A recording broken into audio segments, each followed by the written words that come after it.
Shalom, shalom, peuple de Dieu. Que le Seigneur vous bénisse.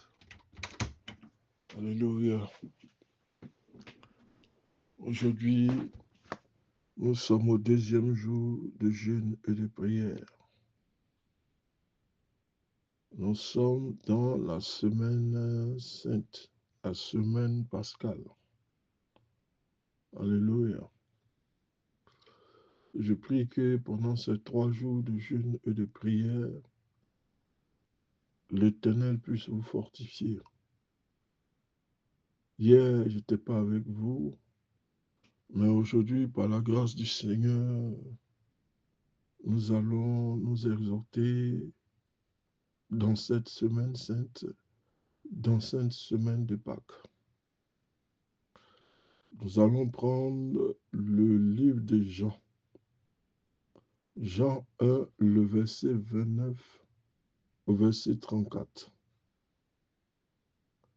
Jean, le prophète Jean-Baptiste s'exprime ainsi. La Bible dit, au lendemain, il vit Jésus venant à lui et dit, voici l'agneau de Dieu qui ôte le péché du monde. Celui dont j'ai dit, après moi vient un homme qui m'a précédé, car il était avant moi. Je ne le connaissais pas, mais c'est afin qu'il soit manifesté à Israël que je suis venu baptiser d'eau. Jean rend ce témoignage. J'ai vu l'Esprit descendre du ciel comme une colombe, s'arrêter sur lui.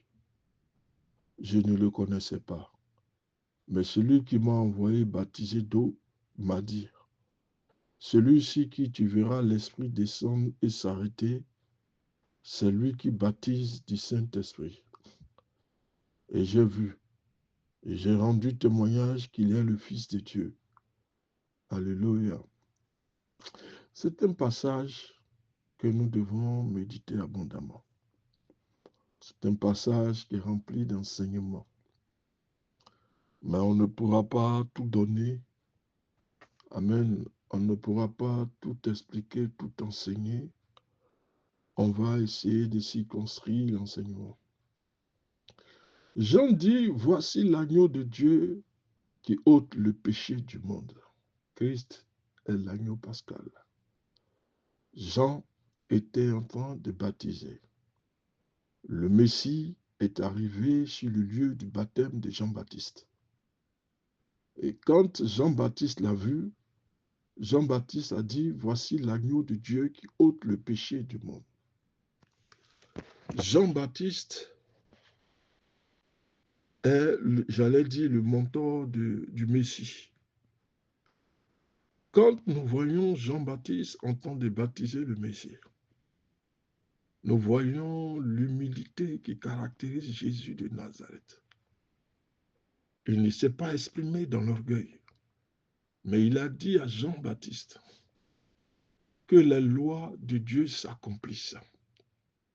Lui qui est le Messie, qui est l'agneau qui est venu sauver le monde, il s'est fait baptiser par Jean-Baptiste, par un humain.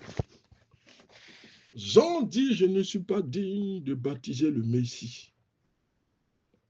Mais le Messie dit, laisse la loi s'accomplir.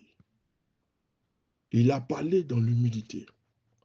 Il s'est rabaissé devant Jean-Baptiste. Lui qui est plus élevé, il n'a pas marché dans l'orgueil. Et lorsque le Messie venait vers Jean-Baptiste, parce que Jean-Baptiste avait déjà la révélation de qui était le Messie.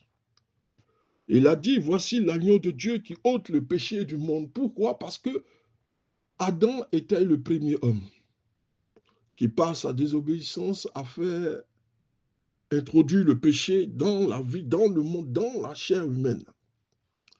Et le Messie est venu pour ôter le péché, pour laver ta vie, pour restaurer ta vie.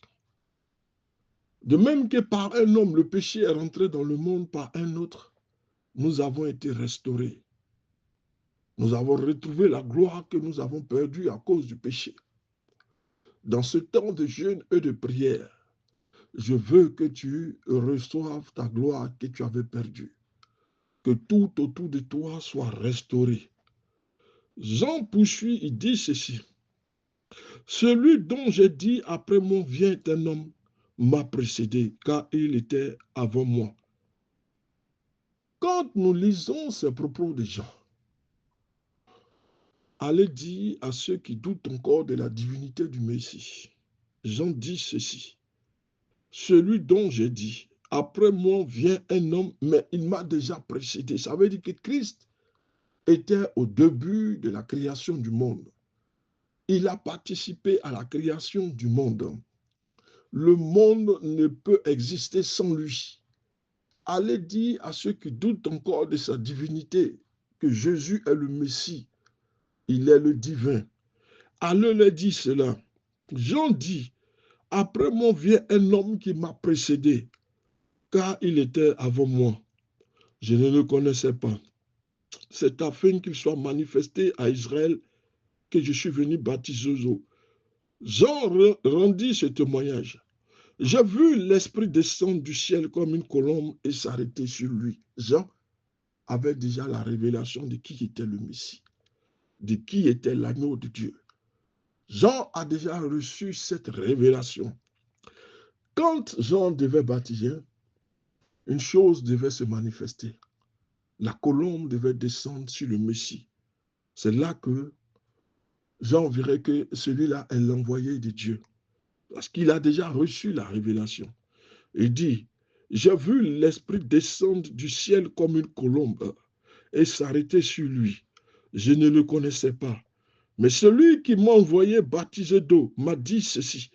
Celui-ci qui tu verras l'Esprit descendre et s'arrêter, c'est celui qui baptise le Saint-Esprit. Jean avait déjà la révélation. La révélation s'est manifestée au moment du baptême, où le Messie devait se faire baptiser. C'est là que la révélation de Jean a commencé à prendre forme. Jean baptise d'eau, mais le Messie baptise d'esprit. L'un est venu préparer le chemin de l'autre. On dit de Jean-Baptiste qu'il n'a connu aucun miracle. Mais le miracle le plus puissant que Jean-Baptiste ait accompli, c'est la réconciliation des pères et des fils. Quel miracle vous attendez du prophète Jean-Baptiste? Il est venu préparer le chemin du Seigneur. Jean-Baptiste a reçu la révélation de qui était l'agneau de Dieu. L'apôtre Paul nous dit que Christ est notre Pâque. 1 Corinthiens 5, le verset 7. Si nous considérons la Pâque de l'Éternel, nous allons saisir l'importance de la Pâque du Messie. Quels sont les éléments alors qui constituaient la Pâque de l'Éternel? Parce que la Pâque de l'Éternel est une délivrance, un jugement contre les divinités.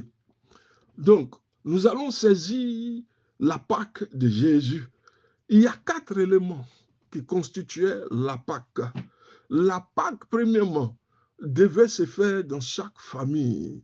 La réunion des maisons devait se faire dans chaque famille. Exode 12, le verset 3 à 4.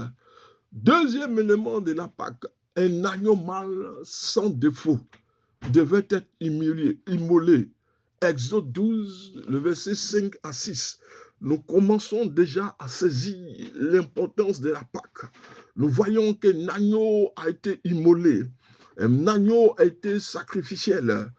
Troisième élément, le sang de l'agneau devait être mis sur les linteaux des portes, sur le poteau de la maison, afin que l'ange de la mort qui devait être relâché, cet ange-là touche les maisons sur lesquelles les linteaux des portes n'étaient pas imbibés du sang de l'agneau. Je veux prier ce matin afin que le sang de l'agneau te lave, te purifie, afin que le sang de l'agneau soit imbibé sur les portes, les linteaux des portes, les portes de ta maison, et que l'ange de la mort, voyant ce sang, puisse survoler. Parce que le sang de l'agneau est à la fois une protection et significative de la vie éternelle. C'est pourquoi la Bible dit dans le livre de Jean 10, 10, il est venu pour nous apporter la vie. Le quatrième élément, c'est que l'agneau devait être mangé avec du pain sans levain et des herbes amères. Le pain sans le levain, c'est le péché qui devait être ôté, le péché qui devait être détruit. Les herbes amères marquent la souffrance. Le peuple devait se rappeler qu'il était dans la souffrance en Égypte. C'est pourquoi l'agneau est mangé avec le pain sans le levain et les herbes amères. La première Pâque, Dieu a exercé ses jugements contre les dieux d'Égypte. Je prie ce matin, dans ton temps de jeûne, que le Seigneur exécute ses jugements contre tes ennemis, contre ceux qui s'élèvent, contre les 10 plaies. Il les anéantit tous. De même, l'agneau de Dieu, qui est l'agneau immolé, qui était immolé sur la croix, il a rendu un jugement contre le péché et contre Satan. Tu n'es plus sur aucune domination. Tu n'es plus sur la domination satanique. Tu n'es plus dans le péché. Le sang de l'agneau te lave, te purifie. Tu n'es plus un enfant du dehors, mais tu es un enfant de l'intérieur. La grâce de Dieu te couvre. Satan et ses péchés ont été jugés. Tu es libre maintenant, parce que la Pâque doit être inscrite dans ta vie. La Pâque de Jésus sera commémorée par la prise de la Sainte Seine à l'intérieur des familles de chaque église. Avec le pain et le vin, la Sainte Seine, il y a un renouvellement de la nouvelle alliance. Christ tisse une nouvelle alliance. De par la Pâque, il tisse une nouvelle alliance. Les anciennes alliances que sur ta vie, les anciennes alliances qui te fatiguent, les anciennes alliances qui pèsent. Si aujourd'hui, nous parlons d'une nouvelle alliance, c'est parce que l'ancienne alliance n'a pas pu tenir, n'a pas pu résister. Elle a été détruite. Il n'y a que par la puissance du Seigneur que ton nom sera inscrit dans la nouvelle alliance. Seigneur, agis puissamment. Lors de la sortie d'Égypte, les Hébreux ont mis le sang de l'agneau sur les poteaux, les linteaux de chaque porte d'entrée de leur maison, afin que l'ange exterminateur passe par-dessus la maison et que les plaies d'Égypte ne touchent pas la famille qui est réunie à l'intérieur. Lorsque nous acceptons le sacrifice de Jésus à la croix, nous quittons nous aussi le royaume de Satan pour entrer dans le royaume de Dieu, le royaume de la lumière, le royaume de la transformation. Je veux prier ce matin que ton nom soit écrit non seulement dans la nouvelle alliance, mais que l'Éternel apporte la grande délivrance dans ta vie en t'arrachant du royaume des ténèbres pour t'amener au royaume de la vie, au royaume de la lumière. Christ, notre Pâque, fait partie de notre vie. Nous devons donc veiller sur le lieu où nous habitons. Nous devons appliquer spirituellement le sang de l'agneau sur les manteaux, sur les montants et sur les linteaux de notre porte d'entrée, afin que les plaies qui frappent l'Égypte ne nous atteignent pas. Ta vie ne peut plus être une catastrophe, parce que le Seigneur viendra. Le sang du Seigneur a coulé. Le Seigneur est ressuscité. Il n'est pas resté dans le tombeau. Tous ceux qui se moquent de nous pour dire où est votre Dieu, nous leur répondons que notre Dieu est ressuscité. Il a enlevé l'opprobre et la malédiction. Il m'a communiqué la vie. Il a détruit les 10 plaies, les 10 maladies, les 10 divinités d'Égypte. Il est sorti victorieux de la mort. Il s'est écrié: tout pouvoir m'a été donné dans les cieux comme sur la terre, afin que nous en bénéficions. Alors ce matin, rentre dans ta victoire, ta délivrance. Demande au Seigneur: que veux-tu voir être délivré dans ta vie, dans le nom du Seigneur? Que le Seigneur nous bénisse.